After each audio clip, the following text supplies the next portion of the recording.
Hi! Welcome to సినీ రంగం. సాధారణంగా Telugu cinema ఇండస్ట్రీలో ఒక సినిమా మరో సినిమాతో పోటీ పడుతూ ఉంటాయి. సంక్రాంతికి ఈ పోటీ మరీ ఎక్కువగానే ఉంటుంది. ఈ పోటీలో కొన్నిసార్లు పెద్ద హీరో సినిమాలు ఉంటే, కొన్నిసార్లు చిన్న హీరో సినిమాలు పోటీ పడుతుంటాయి. కానీ ఇప్పుడు ఇద్దరు సీనియర్ హీరోలు సంక్రాంతికి పోటీ పడుతున్నారు. అందులో ఒకటి ఇండస్ట్రీకి పెద్దగా ఉండే మెగాస్టార్ సినిమా ఉండగా, మరొకటి ఆ మెగాస్టార్ ని ఇన్స్పిరేషన్ గా తీసుకొని ఇండస్ట్రీకి వచ్చి తనకంటూ ప్రత్యేక గుర్తింపు తెచ్చుకున్న మాస్ మహారాజ్ రవితేజ. వరుస సినిమాలతో ఉన్న రవితేజ ప్రస్తుతం సితారా ఎంటర్టైన్మెంట్స్ బ్యానర్ పై భాను భోగవరపు డైరెక్షన్ లో మాస్ చాంత్ర అనే సినిమా చేస్తున్నారు. నాగవంశీ, సాయి సౌజన్య సంయుక్తంగా నిర్మిస్తున్న ఈ సినిమా షూట్ శరవేగంగా జరుగుతుండగా ఇప్పుడు మరో సినిమాను ప్రకటించేశారు. కిషోర్ తిరుమల డైరెక్షన్ లో ఎస్ఎల్వి సినిమాస్ బ్యానర్ పై సుధాకర్ చెరుకూరి ఈ చిత్రాన్ని నిర్మిస్తున్నారు.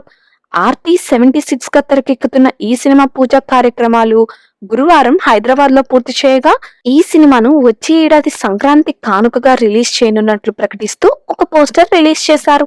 పోస్టర్ లో రవితేజ ఒక బిజినెస్ క్లాస్ ఫ్లైట్ లో కూర్చొని ఒక చేత్తో షాంపైన్ బాటిల్ పట్టుకోగా, మరో చేతిలో స్పానిష్ నేర్చుకునే బుక్ పట్టుకొని చాలా ఇంట్రెస్టింగ్ గా ఉంది.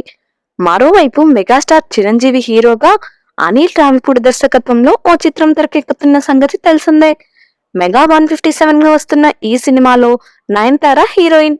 శరవేగంగా ఈ చిత్ర షూటింగ్ జరుగుతుంది. ఇప్పటికే ఫస్ట్ షెడ్యూల్ పూర్తి చేసుకున్న ఈ సినిమాను సాహో గారపాటి, సుస్మిత సంయుక్తంగా నిర్మిస్తున్నారు.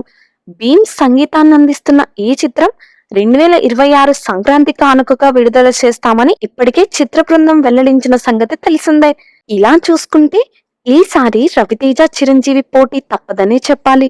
ఇక వచ్చే సంక్రాంతికి ఈ రెండు సినిమాలతో పాటు ఇంకా ఎన్ని సినిమాలు పోటీకి వస్తాయో చూడాలి. ఈ విషయంపై మీరేమనుకుంటున్నారో మీ అభిప్రాయాలను కామెంట్స్ రూపంలో మాకు తెలియజేయండి.